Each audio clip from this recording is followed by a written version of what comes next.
This is John, and I'm recording how I worked the 12 steps incorrectly. Again, by my definition, if I didn't get sober the first time I worked them, then I must have worked them incorrectly the first time. And when I went back later, informed by more about how the steps were originally worked, I worked them again and I did get sober. We're now on step 9. Which is made direct amends to such people wherever possible, except when to do so would injure them or others. Made direct amends to such people refers to the preceding step, step 8, where we made a list of people we had harmed. Now we're going to make direct amends to them. How I worked it incorrectly was believing I was going to apologize. First of all, I dreaded step 9 after I read it for the very first time. I dreaded contacting anyone I had ever harmed because I really believed there was almost no limit to how many people I had harmed, and there was no limit to how much they would want to take revenge on me if I ever had contact with them. I really question whether either of these two beliefs were right, but that's what I believed. I worked the steps on that belief, and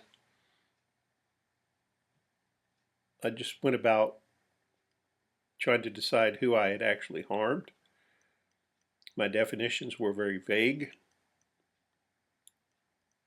and when I really thought I had harmed someone severely enough that there might be consequences, bad consequences, I would shy away from admitting I had harmed them.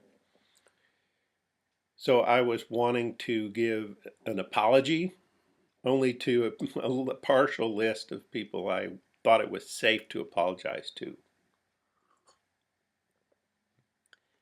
I didn't get sober.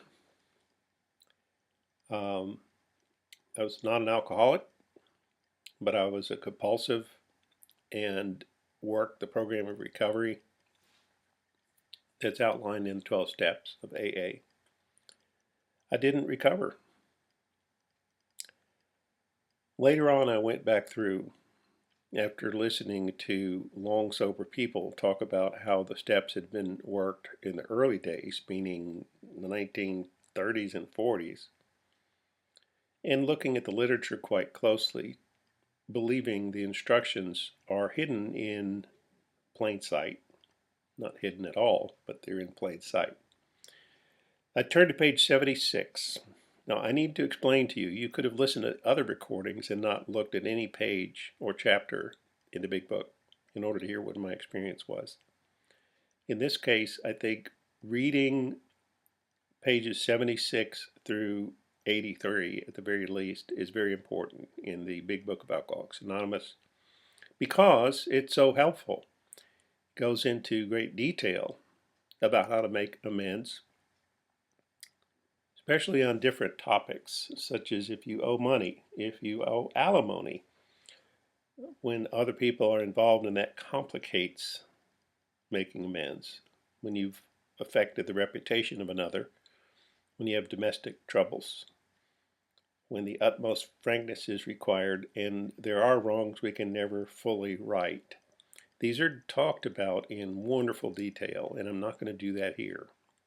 Let's strongly suggest if you want to know the details, read that.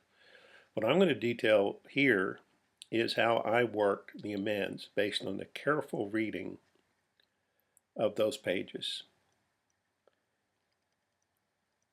First of all, I am working recovery now in the real world outside of a 12-step meeting where everyone there knows the rules, they know the 12 steps. I'm now going out into the world to my fellows to repair damage done in the past.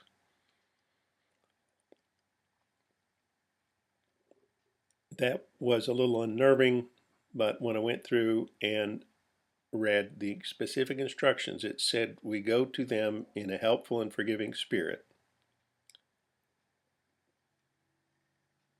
We simply tell them that we will never get over our spiritual condition until we have done our utmost to straighten out the past.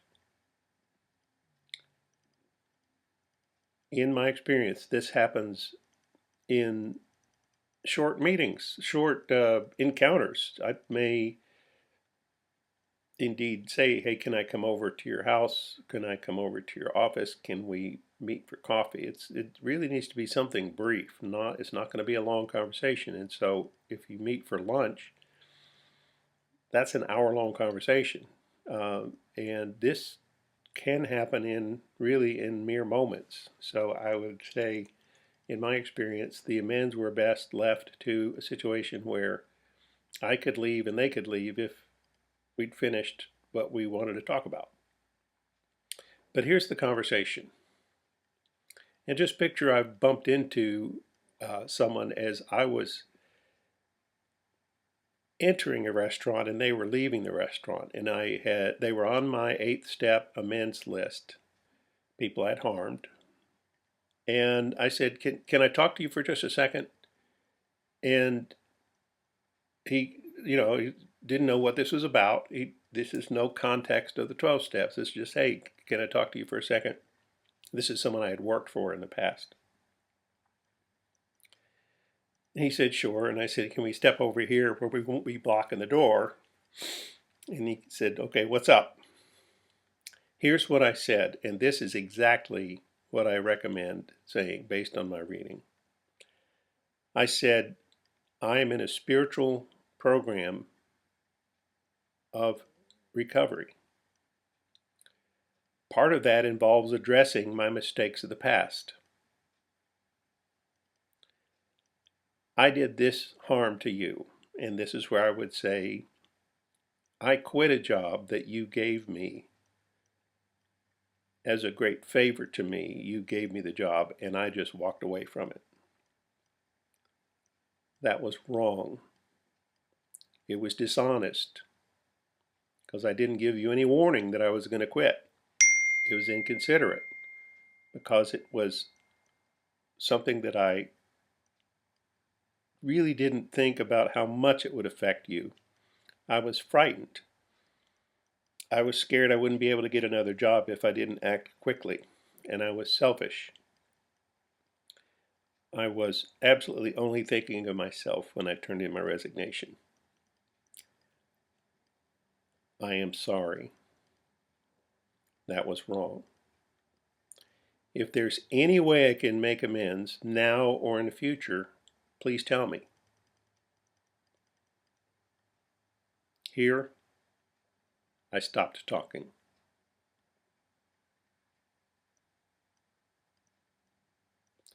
I'm going to repeat that again in true conversational speed so you can tell me how long it took to make this offer of amends. I'm in a spiritual program of recovery. Part of that is addressing my mistakes of the past. I turned in my resignation to you for a job that you had taken a lot of trouble to give to me. That was wrong. I was dishonest because I didn't give you any warning. It was inconsiderate because I didn't really stop to think of how much this would affect you. I was frightened because I was worried I wouldn't be able to get the prior job back if I didn't act quickly. And I was selfish because I only thought about the consequences on me when I took the action. I am sorry. That was wrong. If there's any way I can make amends, now or in the future, please tell me. The clock I see in the wall tells me what I just said requires about 60 seconds. And now I'm silent. At this point, the person I was speaking to has the right, the privilege, the opportunity,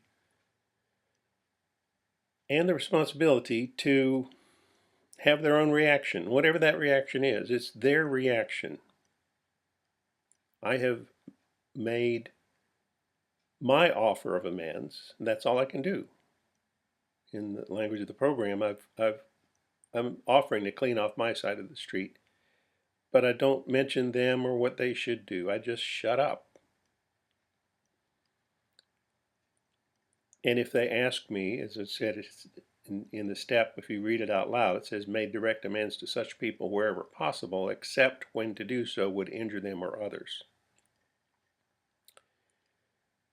When I say, if there's any way I can make amends now or in the future, please tell me, it's partly because if in a hurried restaurant, going in and out the doors, I say, can I make amends? It's natural that someone out of politeness might say, oh, no, never mind, it's okay, don't worry about it, and leave. I want them to hear me say, if there's any way I can make amends now or in the future, please tell me. The reason I dreaded step 9 so much was if I offered to make amends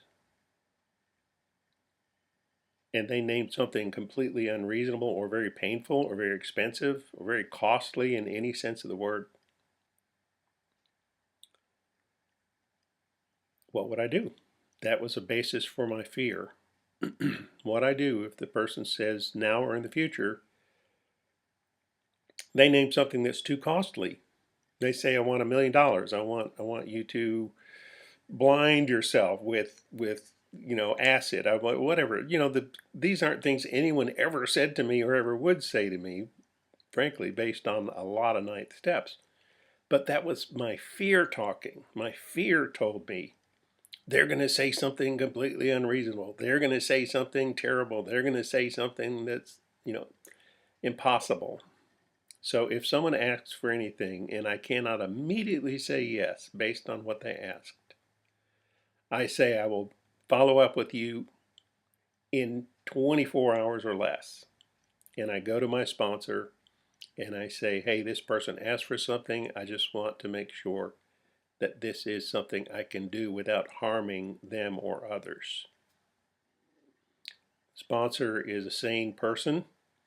Conversation you're going to have is going to be with God, yourself, and another human being to make sure you're not causing more harm by making amends for the old harm.